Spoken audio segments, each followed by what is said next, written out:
.com, the ultimate equipment website. Miro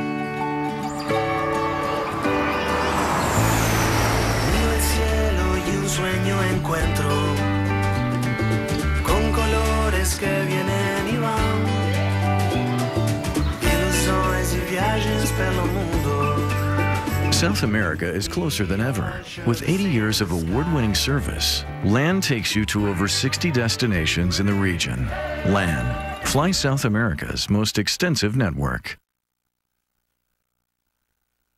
Partisan crowd, as loud as you'll ever hear at a non-Davis Cup match. Would you agree? Absolutely. All behind Federer. He's amazing. He's just finally gotten on the board. It's 30-all Nadal's serve. And he runs that ball down, flicks across court. He's right back to work. He has a different agenda than the crowd. They like to see a classic. Rafa is enjoying the beatdown. Yeah, he wants the victor. That's all he cares about. He's probably annoyed he didn't get the break at 3-0. But you made a good point, Brad. Why not, if you're Federer, give the crowd a little something, a little show of emotion, some positive sign that you're out there believing in yourself to come back. Well, I'm not sure he does. I think that's the problem. Even if you're bluffing. Yeah, well.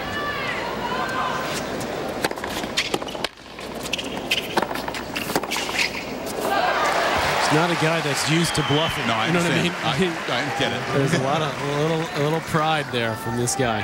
He's not playing the 2-7 offsuit. No, I don't think so.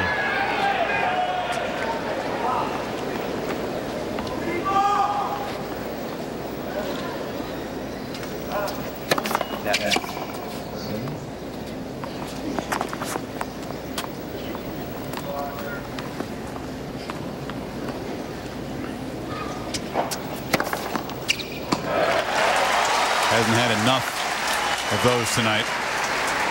But the last few games, he started to work that middle serve, and I think where Rafa's standing, you got to take your shots down the middle.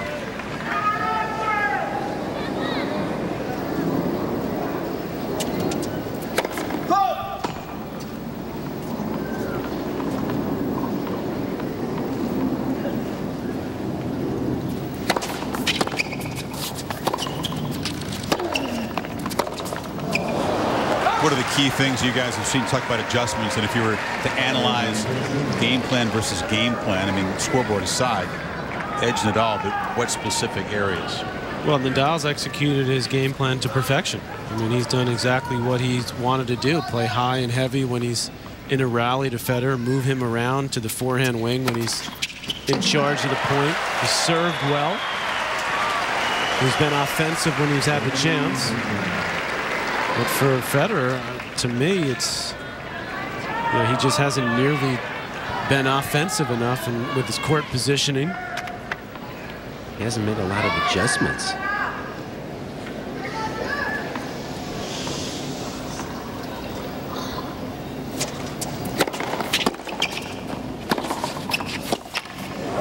For you, Brad, it sounds like Nadal's return position has been a key thing. Hold that thought for a second. Reminder that the Women's NCAA Basketball Championship, Cinematic Capital One, continues Sunday night. Semifinal action, 6:30 Eastern Time. Women's Final Four special. Then Texas A&M meets Stanford. 9 o'clock Eastern Time. Big East rivals collide. Notre Dame takes on mighty UConn. ESPN, the exclusive home, the NCAA Women's Championship. For you, Brad, has that been the key, taking away Federer's wide serves by Nadal? Absolutely. I mean, he's gotten so many returns in play, and obviously it's not the same court as London, but maybe he thought, okay, Nadal's going to try to serve me wide, and he made the adjustment from the first point standing there, and that's been the difference in the match. And Roger hasn't changed his service return stance the entire match.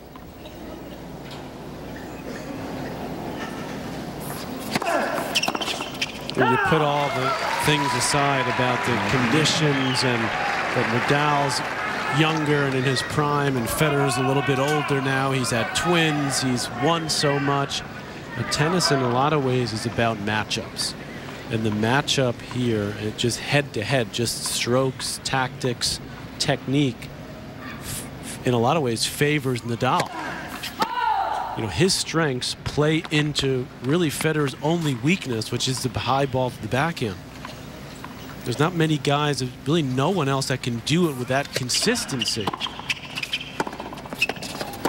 to get the ball up as high a lefty, there. yeah. But as anyone, even if you're a righty, you know, the guy with great backhand could hit it heavy and high. But there's really no players out there that have the tools. As you see one of the celebs in the crowd, Andy Garcia. And he's also able to hurt him to the forehand. Right there, Roger pulled the trigger. He was outside the doubles alley. He gets him uncomfortable on the forehand as well.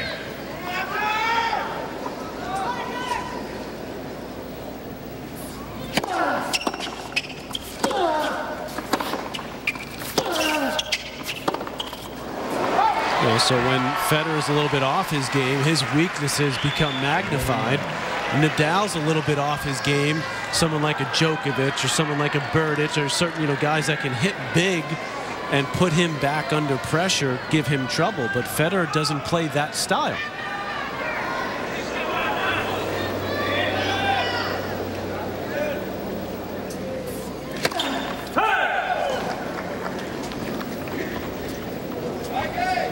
Rafa's still only lost 9 points on serve the whole match. That's amazing. Absolutely dominant. See, that's what to me, tactically, that's what Federer could have been doing right from the get-go. Move around, that's what he did in London. Exactly. But it was easier to do it there. I realize the conditions here make it more difficult to do that, but still, he has the capability of cranking up the forehand. He has not just sent the message to Nadal often and early enough in this match, and he allowed Nadal to really just dictate the terms and tempo.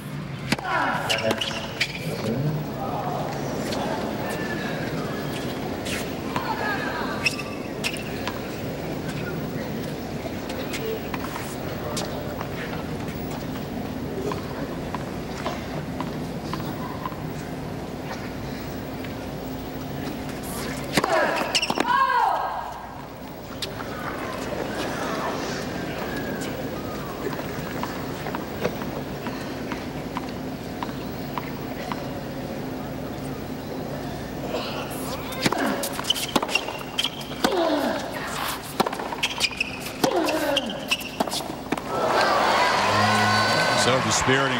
Federer just not able to make any progress against the Nadal serve. Rafa one winning game away from the final.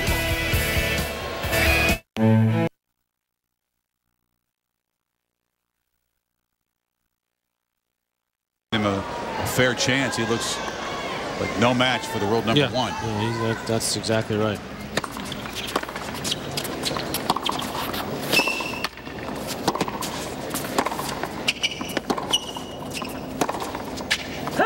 He was quick to say after Australia, man, don't write me off yet. It's easy to make snap decisions. He's often criticized folks for making hasty judgments after he has a rare loss, but he says, talk to me in a few months. It's kind of around the French Open time. Well, we're getting closer to that. That's going to be difficult for him because he's going to get annoyed. He's going to get annoyed that people like us are going to say that, the reality is starting to set in. Is this the end of an era? Can he still win big tournaments? I believe he can, but he looks just overmatched tonight. Patrick, one thing I've been thinking about for a while is Roger Federer plays with the smallest frame on tour. And it's time for him to go to a bigger Wilson head, maybe with a little more power. I think that would help him as he gets close to 30. I think it could, but I think it's hard to get someone like a Federer. I remember we used to talk about that with Sampras toward the end of his career. Someone that's so great, one of the greatest ever, maybe the greatest ever in Federer's case. Just so you got to do something different. But these 2 points from the exits here in Miami. But as I said, just to follow up on that thought, Chris, I think it's that he's going to be annoyed by the questions, but they're going to come. And he's going to have to deal with them. That's going to be part of what he's going to have to live with over the however long he continues to play.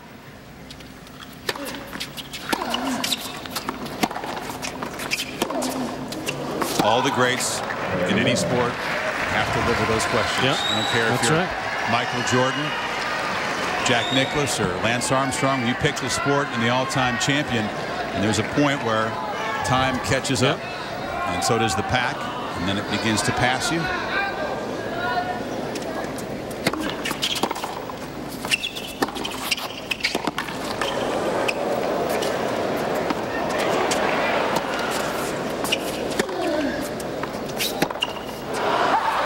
But I think fans who appreciate Roger so much and what he's done, Patrick, just are curious, and hopefully you can have that run of form where you can put it together for 2 weeks and add to the resume before it is too late. It's getting very late right now in Miami. It was a Nadal, match point. Excuse me, it was the 37th unforced error in the match for Federer.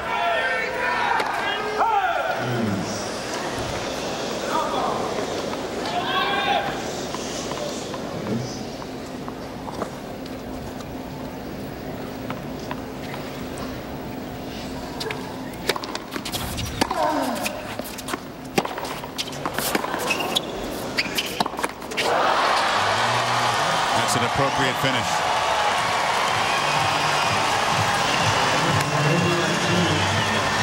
A mugging in Miami. Rafa will take it. He did his part, but it's deflating because there was such anticipation. 6 years in the making, and it's an hour and 18 minutes, and it's over. Yeah, he's got, obviously, he has a lot of thoughts for Roger Federer and tremendous respect for Roger Federer, but he doesn't have any mercy for him. No. And he's going to try to beat him down, and that's exactly what he did. And this is going to be a tough one for Federer to swallow because he was just outclassed. I mean, there was really very little that said he had a chance to win this match. Very slow walk. Yeah, he looks pretty deflated, pretty fatigued. 6 years now since Federer has been in the final of this event that he's won twice. And the flight back to Europe, he'll turn his attention to the clay and Monte Carlo, the next event. All the big names will be there. Rafa, one more match to play on the purple court before he thinks of the red clay, and that'll be Sunday against Djokovic. That's a tasty final. It's a rematch of Indian Wells. Djokovic started slowly but turned that match around. But boy, the way Djokovic is playing with the perfect record this year and the consecutive performances now by Nadal, it sets the stage, doesn't it? I think it'll be a tremendous final, and I like Nadal. I think he's ready. I think he's very confident right now, playing much better than he was. Djokovic has been awesome, but I think Nadal is primed to get that one. It's going to be a heck of a match. Novak's listening, so that's good. You're gonna. Well, Novak's done okay. Okay, he's doing pretty well this year. So yeah, I think so. And he's certainly got a great shot. He's beaten Nadal the last time they played, and they're the top two guys in the world. I mean, that's what's clear. That's maybe with the gap more right than, now. Yeah, the gap's widening a little bit. Federer's still number 3, and he's still in there, and he can still get through and win a big title. But if these guys are at their best, it's going to be awfully difficult. Nadal at his best tonight. Roger Federer far from it with 38 unforced errors. And the anticipated collision fizzles a bit. We'll visit with Rafa right to the final. The 3 Series exemplifies the essence of BMW. It has the ingredients of the